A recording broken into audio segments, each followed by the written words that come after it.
We are too spoiled by foods which are not natural at all. Lots of foods which is offered to us, it's fat, it's sugary, it's salty, it's all processed, which means our inner system, our taste buds are messed up. Don't eat from your head, eat with your heart. I think that's the most important. And if you make the change into whole foods, then in a natural way, you would not eat too much. Everyone faces foods every day, so it is an important topic for everyone. For me, that was not a relation with your body image. Of course, I wanted to look good. It's not about that. But I thought if you do it just in the right way and you act normal, although at that moment I didn't know what normal was, I thought you shouldn't have to worry that much. So we really saw that it's not that difficult to get kids on board on healthy, pure whole foods.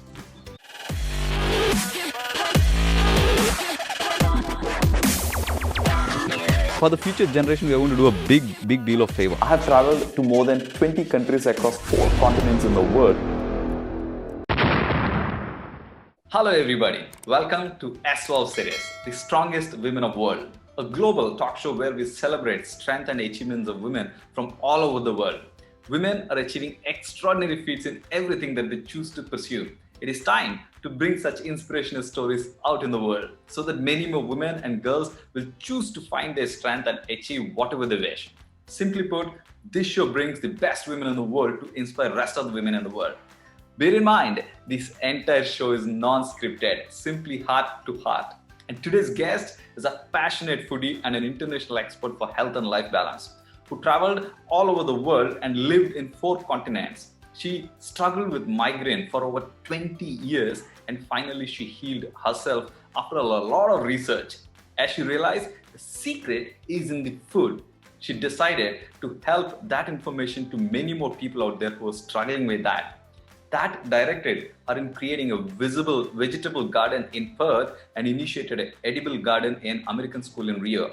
She helps young and old in a unique and inspiring way to healthy and loving life, and works with doctors, food scientists, farmers, pharmacists, and to bring the awareness of food is a love for life. She started her career as an architect, a mother of 3 teenagers, globetrotter, a woman on mission.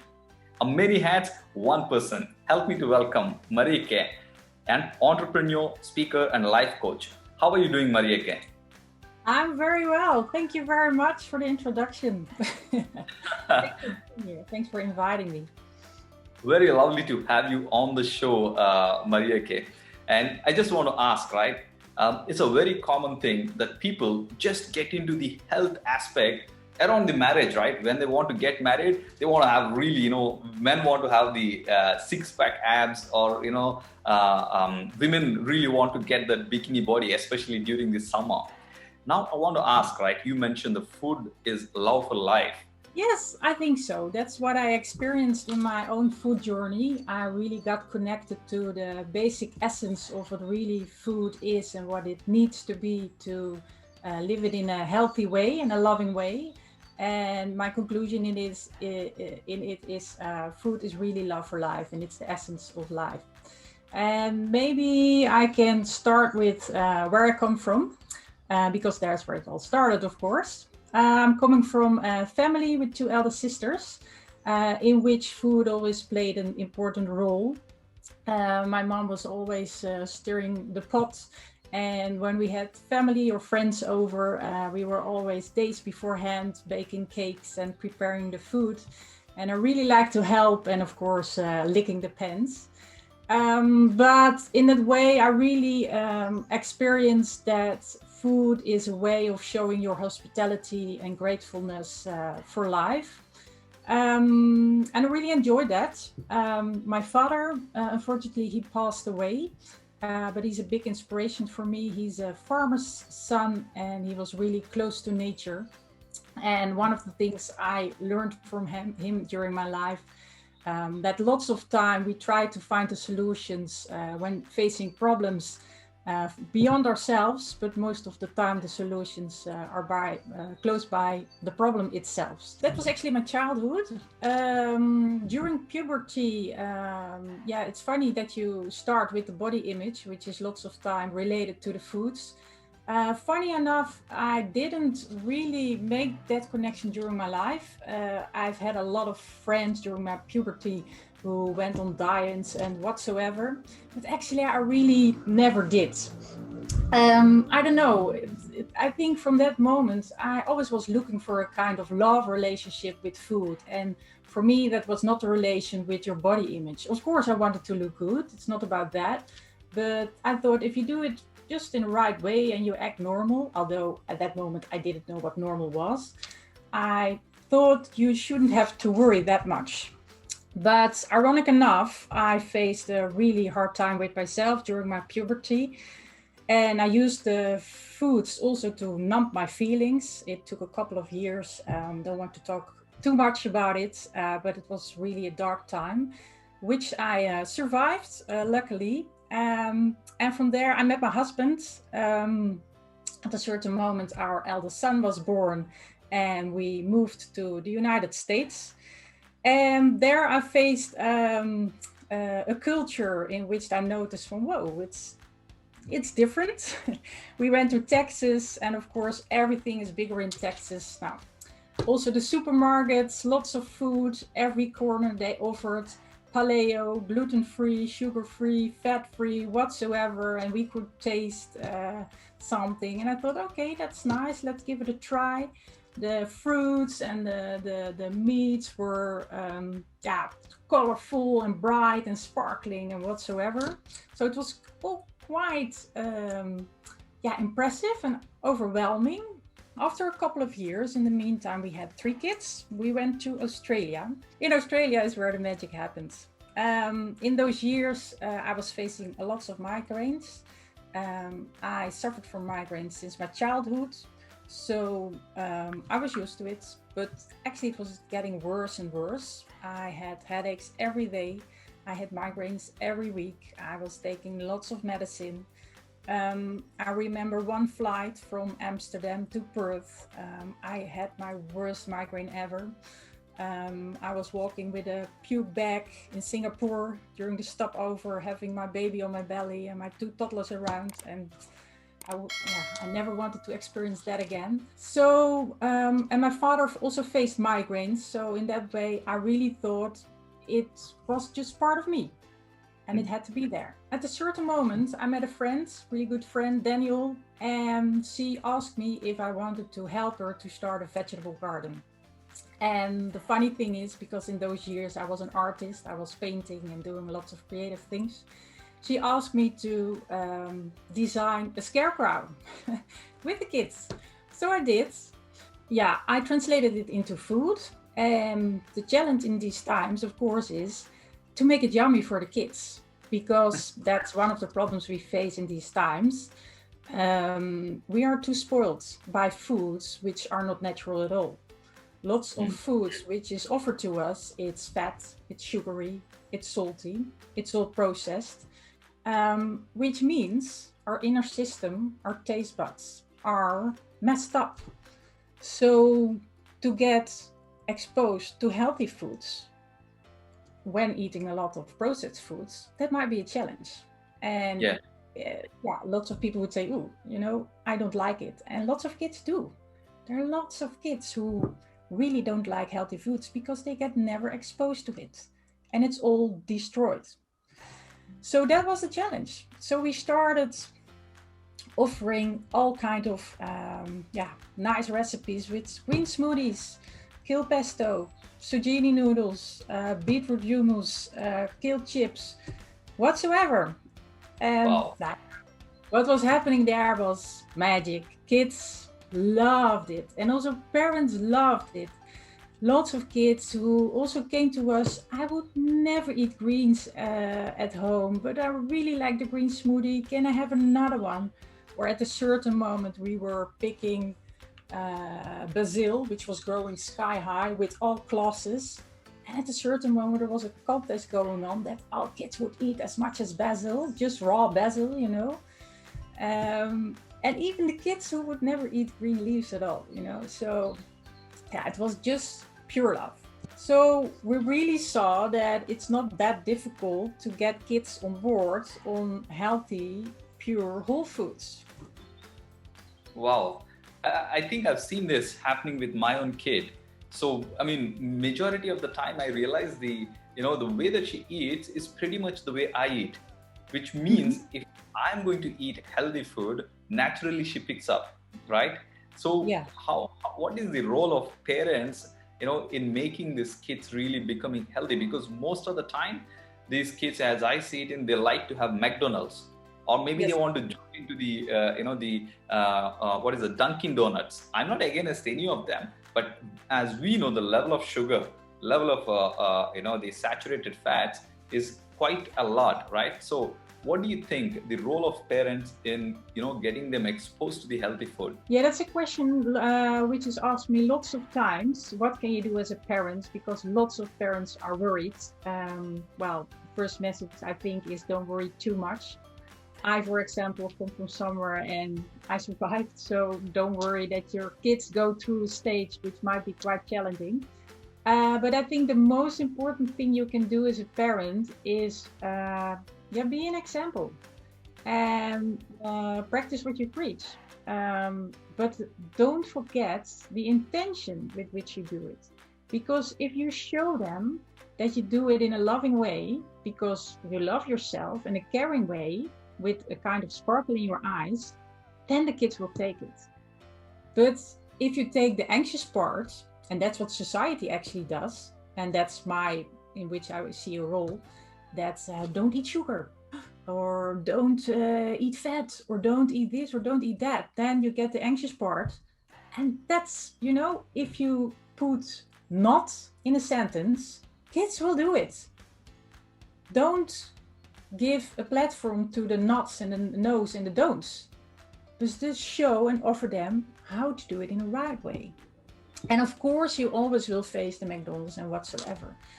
And of course, we also have sugar and chocolates in the house because it's quite challenging. It's busy with 3 kids and running a business. So I don't always have time to do it the right way. But what I try to explain to my kids is, if I really want to take care for you and do it in a good way, I don't go to McDonald's, because then actually I don't have the feeling I take good care of you. And that is really a feeling which is in me, because I really think I have to show them how to take care of yourself in a good way.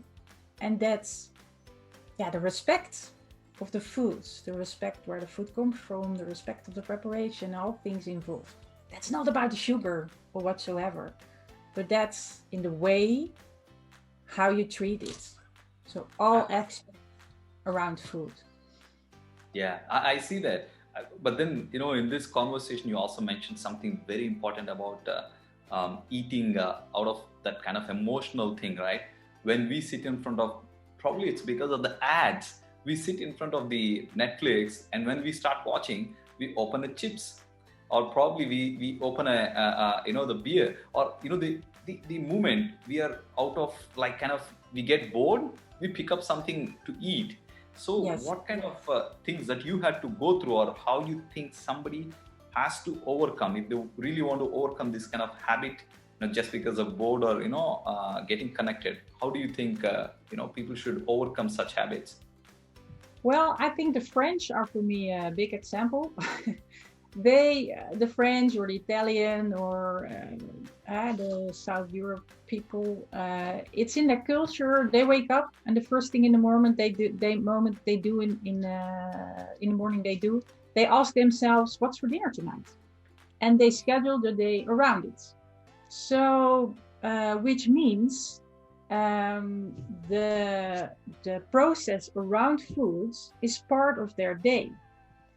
And that's what I try to teach the kids as well. Although it's not that they always help, but lots of times during the day, I ask at the table, what's for dinner tonight? Or do you want to make something or whatever? So they get involved. They know it takes time and it takes effort to prepare a meal. And last weekend on Saturday, they wanted to prepare a meal, and one made a dish before, a main dish. No, not a main dish. A bite before snack. One prepared the main dish, and he wanted to make homemade pasta. He now knows how to do it. And the other made the dessert. And then it's not about the sugars or the whatsoever, but it's about the respect of preparation. That you have to go to the grocery, that you have to prepare, and then they're so proud. And they're all three different, you know. One is really creative and they want to do it himself and whatsoever. And the other one, for him, it's very complicated, so it must be very simple, you know. And the other one really just like to do it together. So, you know, it doesn't matter what he makes, it must be sweet as a dessert. And so you try to look at what they need and what's doable for them. And then my mission is accomplished because we prepared a meal together. And of course, they didn't do 100%. I will never say, you know, but what they did, I'm happy with it. I'm so grateful that at least, you know, they're part of the process.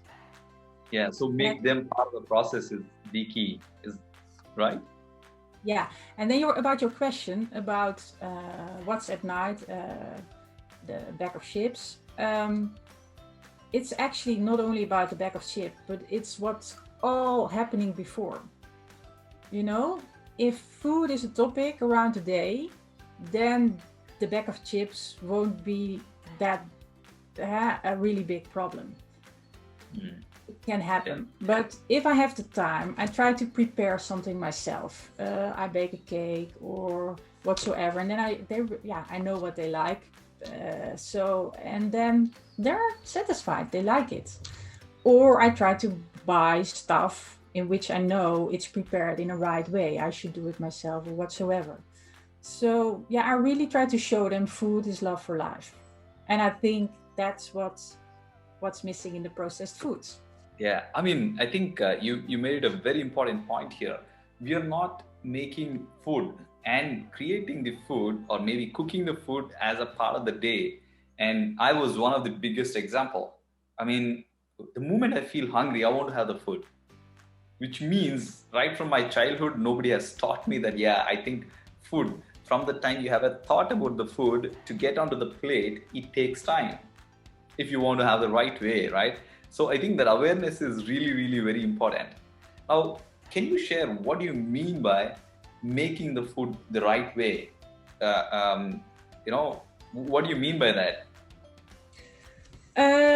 Well, as I try to explain, it's about all the aspects, all the factors which are around food. And it all starts with, where does our food come from? I really stepped into it. Where does our food come from? Because that link is missing in these days. We really have no clue. And what I always try to explain to even kids or even adults, it's actually so simple. The secret of our health is below our feet. It's the soil. If you have a seed, I put it in my hand or I put it on my desk, nothing will happen. But when I put a seed in the soil, into the ground, with only some showers of the rain or some kisses from the sun, it will transform into a magical plant, which is a living creature, which is energy, which is frequency, which is vivid, which is vibrant, and the health of that plant depends on the health of the soil. It's full of oxygen, minerals, vitamin, whatsoever. So you can understand, if we eat that vivid, vital creature, and we eat it, we will become vibrant, vital, whatsoever. So it's not that difficult to think what we actually should eat. The more processes who are involved to prepare the food, the less vivid it will be. And then you start to understand you are part of the triangle the healthy food, is the healthy soil, is the healthy planet, is the healthy body. You know, you're part of the circle of life. And then you start to understand what's the right way. So that is the first step. Where does your food come from? But that's quite disturbing in these days, because the food which is offered to us is not always, most of the supermarket is filled with foods which is not that vivid at all. And then the preparation. We need to understand that all processes involved with the preparation of food, cutting an onion, using your fine motor skills, but also using your sense, your smell, your brain, the creative part of the brain. All processes are involved going through the process of preparing, which makes you healthy as well. And I think one of the convenience in these days is one of the modern sins, because it took out all aspects which makes us healthy as well. And the final part is the kitchen table, which is the checkpoint actually in every household around the world. Even if you're in South America, if you're in Bali, if you're in Alaska or whatsoever, the kitchen table in every household is the checkpoint, the place in the house in which everything comes together, what has to do with health. The connection, the love, the nutrition, the reflection. And that's also, lots of people eat before the television, you know, which takes out lots of aspects, which also has to do with health. I think what you're saying is the person's involvement, even at an emotional level, makes a difference in the end product. Like what you're saying is a person who is actually going to involve themselves with that positive, loving effect on the food, it gives that impact at the end in the body. Is my understanding right, Marieke? Yes, definitely. Yes. Yeah, and I forget one aspect, that is having the feeling that you're part of a community, that you take care of your environment. And that is the Ubuntu or the blue zones, you know, that areas in which people become elder because they live together. And there is synergy. It's all, the frequency of life is there really on a healthy level. And I think we can learn from those areas a lot in an individualistic society. So food is, because everyone faces foods every day. So it is an important topic for everyone. I understand. Now let me put this point, right? Especially for the next generation, they always want to look fit. And every aspect that you mentioned just now are really equally important. How do you suggest that we merge both? People, the young generation should think food is important. At the same time, they should opt for the healthy food. What kind of mindset shift should happen, Marieke? Well, the next meal, be conscious about where you buy your food and try to make the connection to buy it somewhere from people who grow the food themselves. Go to the farmer's market. They will tell about the food with lots of pride and joy, you know. And that sparkle you will take. If you, I remember a mushroom man in Rio de Janeiro where we lived for a while. He was always so vibrant when he told about the mushrooms, and I took that joy at home, and my kids enjoyed the mushrooms, and I always could take a little stone at home, and it was always who could get the stone from the mushroom man. You know, the story from the people who makes the food, let them tell you the story, and you take that home and you will prepare your food, bake your cake yourself, you know, and bake a cake. It's not about the sugar, you know, it's about the respect for the ingredients and the respect of preparation and the joy of eating together. That's what health is about. So that's what I want to say to the next generation. Enjoy that process, and then, you know, magic will happen. That's wow. I think the magic is in the process. I think, at least in my childhood, I've not learned this because in the culture where I was kind of grown up, it's pretty much mom makes most of the food. Just like you said, now you're changing the way that it is being operating. But I think the next generation should really look into it, because that's what they say, right? You are what you eat. So unless you get involved in really in the process of making the food, you will not feel how many calories you're eating, or just getting into that, I don't know, especially these fast food outlets. I used to eat a lot. All the 3 meals, I used to eat meat.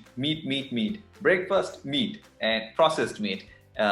Lunch, processed, and dinner, processed. But this particular awareness brought me into a position where I absolutely stopped eating processed food. So I think that is a very important message from you to the next generation involved in the process of making the food. Definitely the love, the emotion will get connected, and naturally, obviously the fitness will naturally happen. If they start eating healthy food, they will become fit. Absolutely true. Add something, because you say counting calories or whatsoever. Stop counting calories. Because if you make the change into real foods, whole foods, counting calories is, it doesn't make any sense. If you start eating healthy fats, we need fats, for your health, for your brains, for lots of processes in your body, you really need fats. So that we got scared from fats, it's such a shame. So embrace the fats, the healthy fats, the avocados, the nuts, and if you take animal products, then real butter, made from cows who were outside, who ate the grass and whatsoever. That's healthy fats you can eat and you need to eat. And also of course the protein, the healthy protein and whatsoever. That's not on a package, healthy protein is also from your vegetables. Vegetables are full of protein.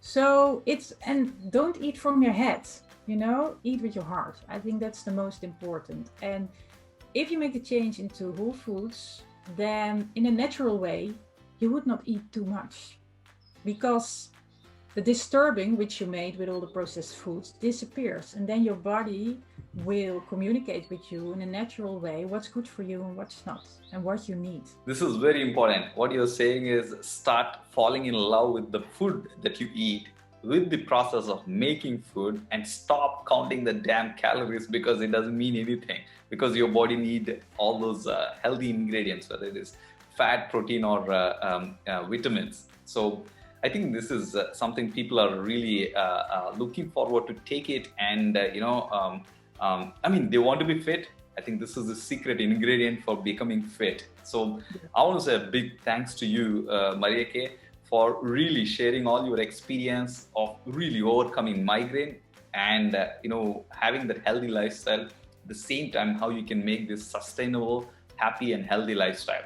And yes, I want to say a big thanks to you once again. And you audience, if you've not yet liked or subscribed, this is the time for you to go ahead and subscribe and share this information with everybody where it can make an impact in their life.